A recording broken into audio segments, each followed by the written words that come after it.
Plusieurs grandes décisions aujourd'hui à l'issue du Conseil des ministres. La date d'ouverture de la campagne électorale pour la présidentielle est officiellement fixée au 8 novembre, le 14 novembre pour les législatives. L'exécutif a également décidé la reprise des concours concernés par la fraude et la suspension du processus de révision de la Constitution, le temps de se concerter avec l'ensemble des acteurs.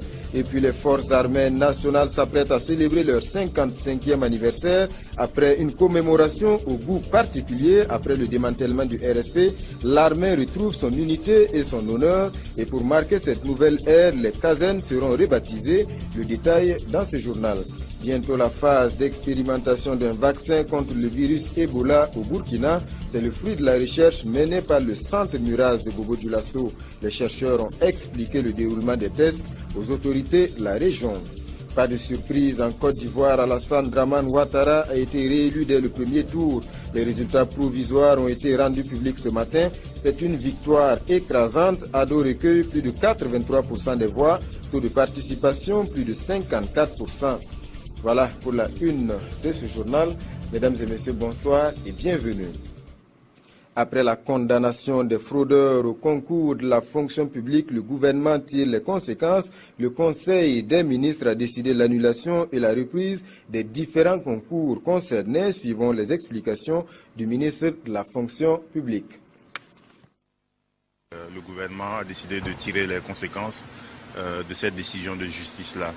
Et donc, sur le principe, le gouvernement est d'accord que les concours qui sont touchés par la fraude doivent être annulés. Et nous avons reçu instruction pour déclencher également la préparation de la reprise de ces épreuves-là. Ça veut dire qu'à partir du moment où il est admis que certains concours sont entachés de fraude, et à partir du moment où nous avons la certitude que ceux qui ont été condamnés, c'est seulement ceux qui ont été dénoncés, nous devons en tirer les conséquences, à savoir annuler les concours qui sont concernés. Nous allons donner plus de détails en ce qui concerne les concours qui sont concernés dans les jours à venir.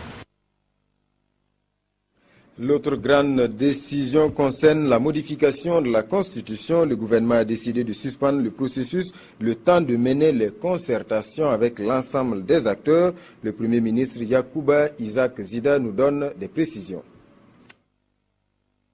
La Constitution, ce n'est pas pour nous qu'on l'appelle la loi fondamentale. C'est la loi sur laquelle donc, se fonde la République. Nous avons besoin de plusieurs éléments avant de la modifier. Donc nous avons reçu du Conseil national de transition une proposition portant modification de la Constitution, mais nous avons reporté ce projet de modification-là pour prendre le temps de consulter donc, tous les acteurs. En tout cas, nous pensons que nous allons le revoir, mais nous avons fait le choix de ne pas le faire dans la précipitation. Le contexte même de la transition recommande beaucoup de prudence. Nous aurions pu l'adopter, adopter une révision à minima, mais même cela requiert donc un examen approfondi et une consultation beaucoup plus large. Voilà pourquoi ce projet de révision de la Constitution a été donc remis à plus tard. Des propos recueillis par Jean-Eudes Bayala et Ernest Kambiré. Et puis les Burkinabés sont désormais officiellement fixés sur les dates d'ouverture de la campagne électorale, le 8 novembre pour la présidentielle, le 14 pour les législatives, date de clôture le 27 novembre à 24 heures, soit 2 jours avant le scrutin. Le décret a été également pris aujourd'hui en Conseil des ministres.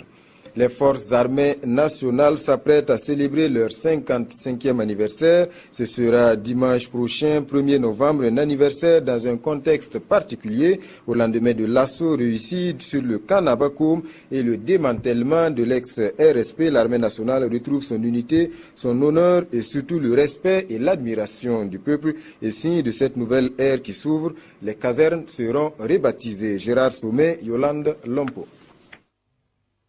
Il faut nécessairement une nouvelle échéance pour l'atteinte des objectifs de l'éducation pour tous dans le monde. Celle de 2000 à 2015 qui est à terme vient de montrer ses limites. Dans ce rapport dressé par l'UNESCO, plus de 121 millions d'enfants ne sont pas encore inscrits à l'école.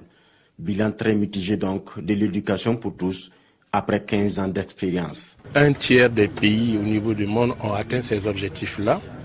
Et ce sont les pays généralement les plus nantis.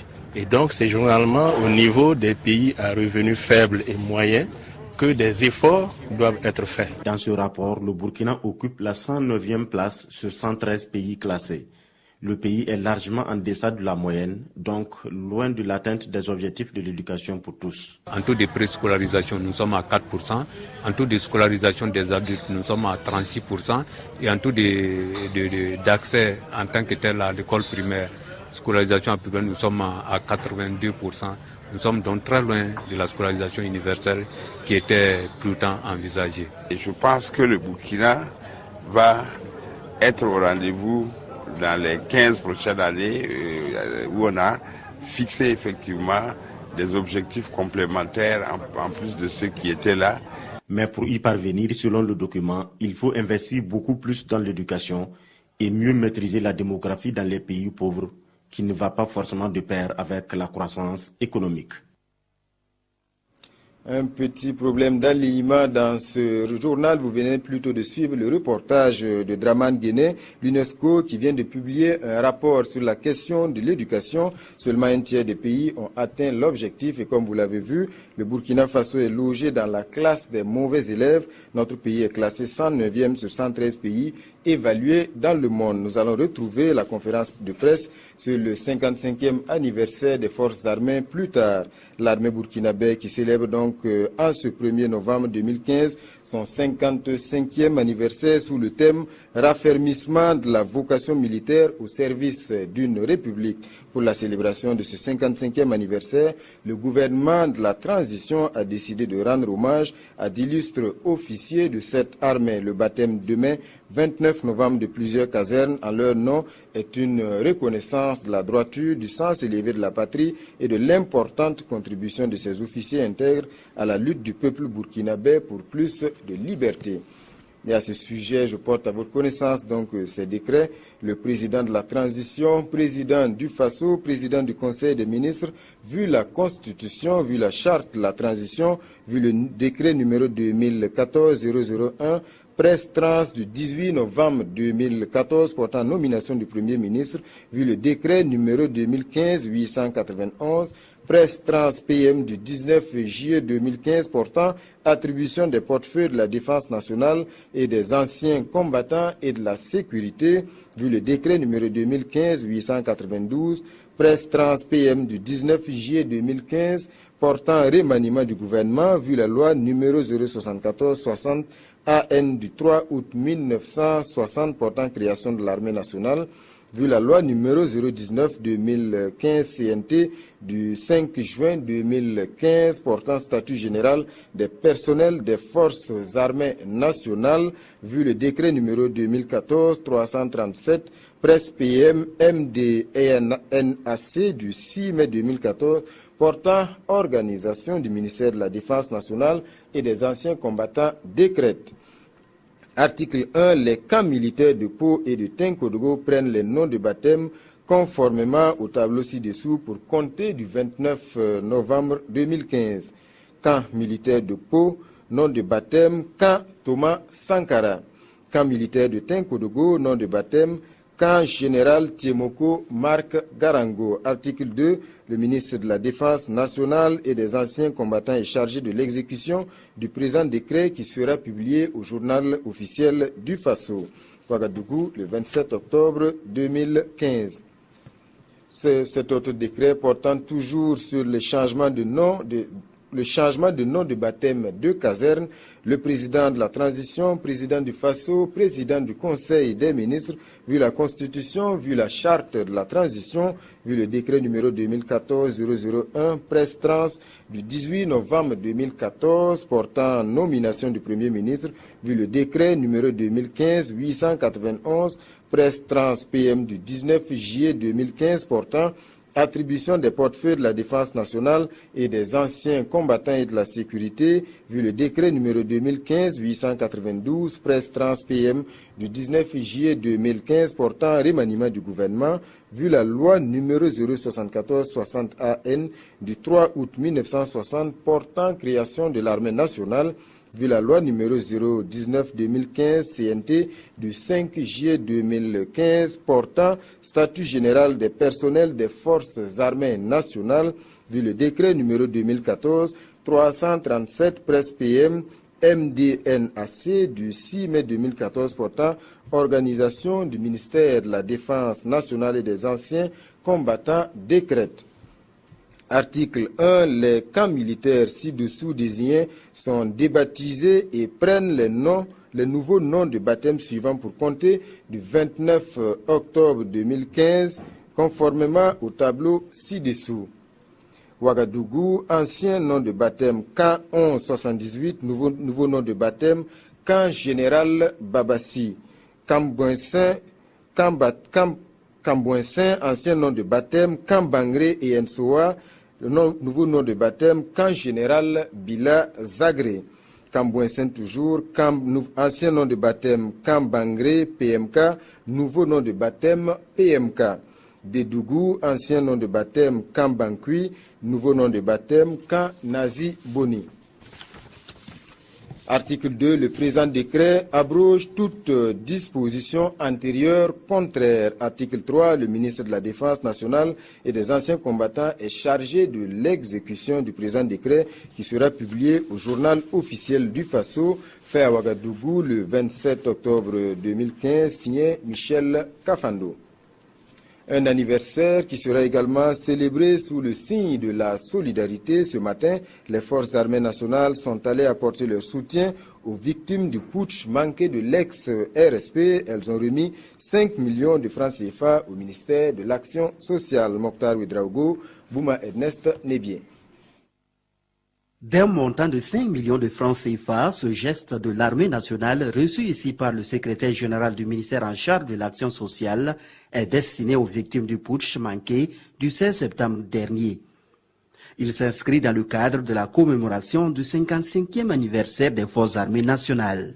Les forces armées nationales, composantes de la communauté nationale, ne pouvant demeurer insensibles à la compassion aux victimes du coup d'État du 16 septembre dernier, ont souhaité apporter leur modeste contribution au ministère de l'Action sociale et de la solidarité nationale en vue d'aider les gens en détresse, lâchement violentés et humiliés dans leur chair et dans leur propre amour par des nostalgiques des pratiques d'un autre âge. Pour le ministère de l'Action sociale et de la solidarité nationale, toutes les mesures seront prises pour que ce don aille réellement à l'endroit des victimes et à leurs proches. Nous avons notre Fonds national de solidarité qui va recevoir ces ressources-là.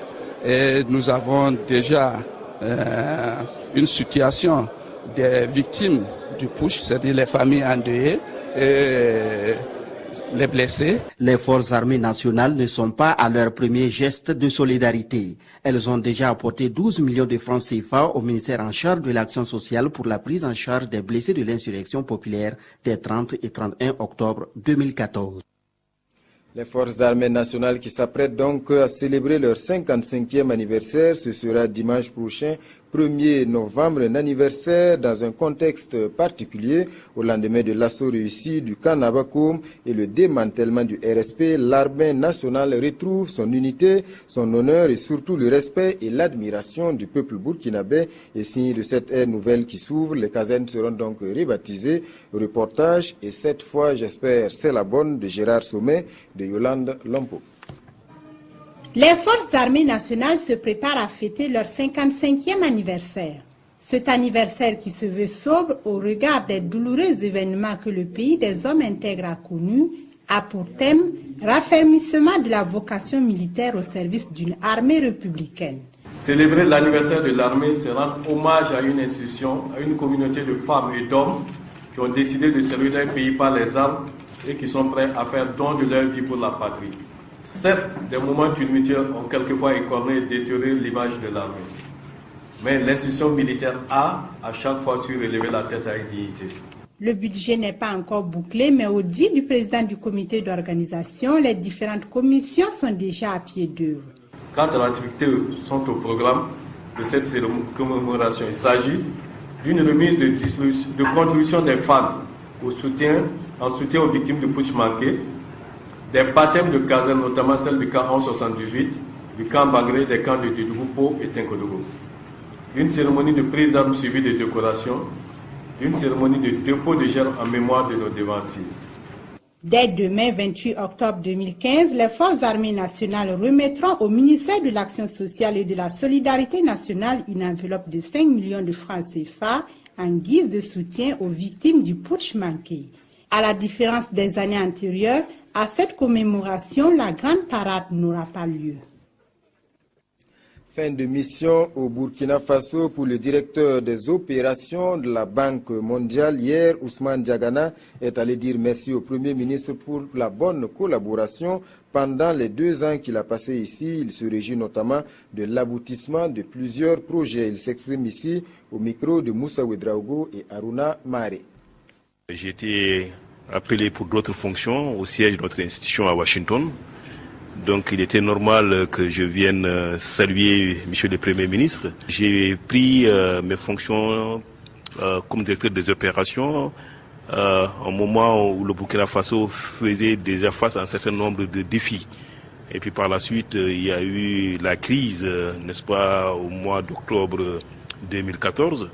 Et ça nous a amené à réorienter, n'est-ce pas, notre coopération avec le Burkina Faso et l'adapter aux défis du moment et au contexte.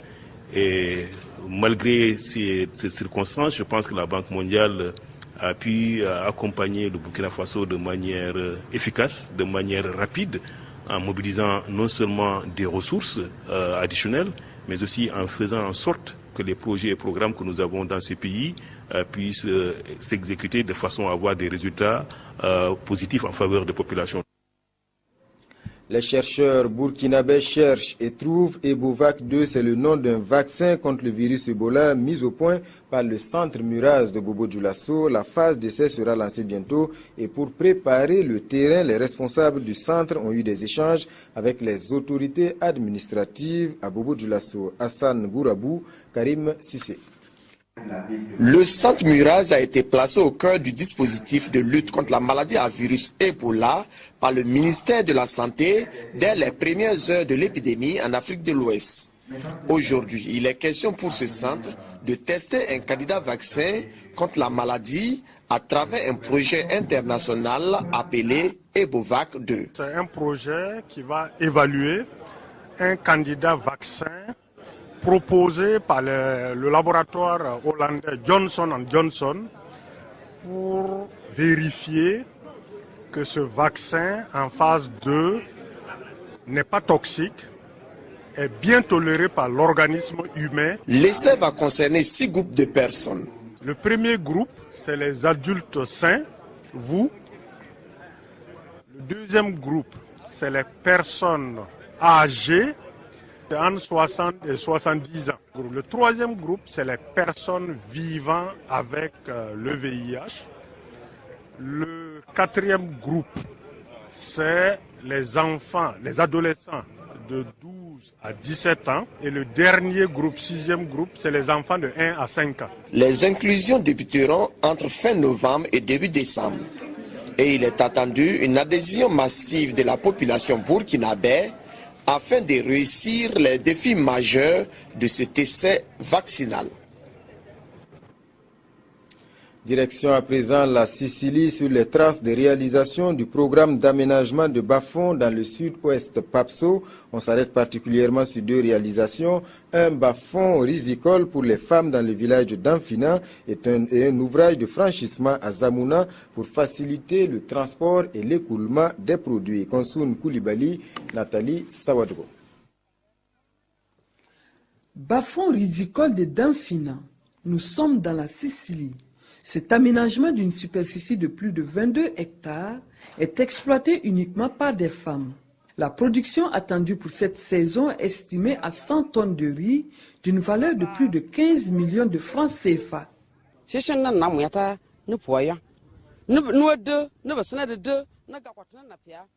Nous sommes très contentes. Nous allons manger à notre faim et subvenir à nos besoins.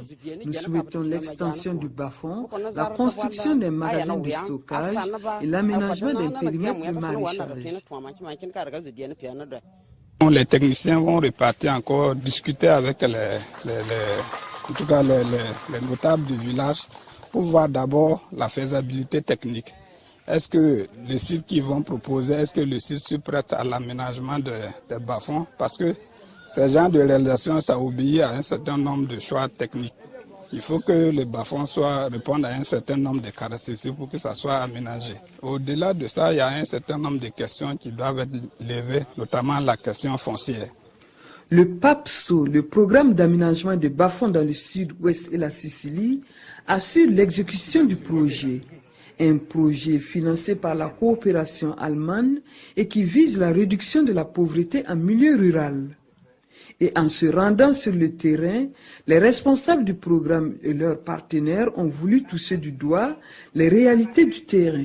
Au-delà des investissements, que ce soit les aménagements, que ce soit les ponts, les magasins, ce qu'il faut savoir, c'est qu'on demande aux gens de produire, mais pour savoir qu'est-ce qu'ils vont faire de cette production, il faut pouvoir la vendre, il faut pouvoir gagner de l'argent, il faut pouvoir se nourrir.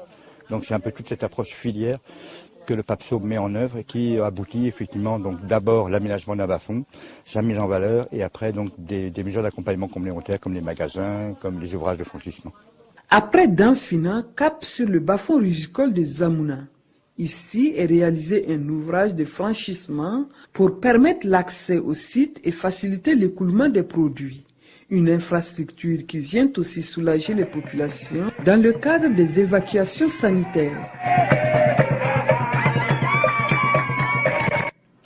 Vers la réforme de la Commission nationale des droits humains, l'objectif c'est de lui donner les armes pour veiller au respect des droits de l'homme au Burkina Faso. La réflexion est en cours et devrait aboutir à un avant-projet de loi. Jean-Eudes Bayala, Abdelaziz Yagibou. La Commission nationale des droits humains, CNDH, connaît depuis sa création en 2001 des difficultés d'ordre structurel. Difficultés qui ont fortement réduit ses capacités à promouvoir, à défendre et à protéger les droits des citoyens burkinabés. Au plan international, la CNDH, autorité publique autonome, peine à se conformer aux textes juridiques en vigueur. Pour lever les obstacles qui se dressent sur son chemin, la Commission s'est inscrite dans une dynamique de réforme et d'amélioration de ses performances. Nous avons décidé de relire sous cette transition donc les textes de la CNDH pour la rendre totalement indépendante, autonome sur le plan financier et améliorer donc sa composition. L'avant-projet de loi qui sera amendé à l'issue de ces travaux devrait marquer le début d'une nouvelle ère pour la CNDH Burkina en quête de conformité aux standards internationaux. L'équipe a produit la nouvelle loi qui sera soumise à l'appréciation des partenaires techniques et des partenaires des autres associations ONG avec lesquelles nous travaillons au Burkina. Il s'agit donc de voir la conformité de cette loi avec les principes de Paris qui régissent donc toutes les commissions nationales de droits humains. Il est attendu de ces réflexions un document de qualité répondant aux attentes des pouvoirs publics et des populations en matière de droits humains. Les journalistes membres du club de presse de la Chambre de commerce, eux, s'initient au langage des relations commerciales. Ils bénéficient d'une formation sur les outils d'arbitrage, de médiation et de conciliation dans le règlement des conflits commerciaux. Gérard Sommet, Hortense Evelyne Yelemo. Ils sont journalistes, tous membres du club de presse de la Chambre de commerce et d'industrie du Burkina. Principaux partenaires de la structure, ces journalistes constituent un réseau d'information économique. Nous travaillons en étroite collaboration avec les journalistes pour mener un certain nombre d'activités qui visent non seulement à donner davantage de visibilité à notre institution, mais aussi qui s'introduit dans le cadre du renforcement des capacités.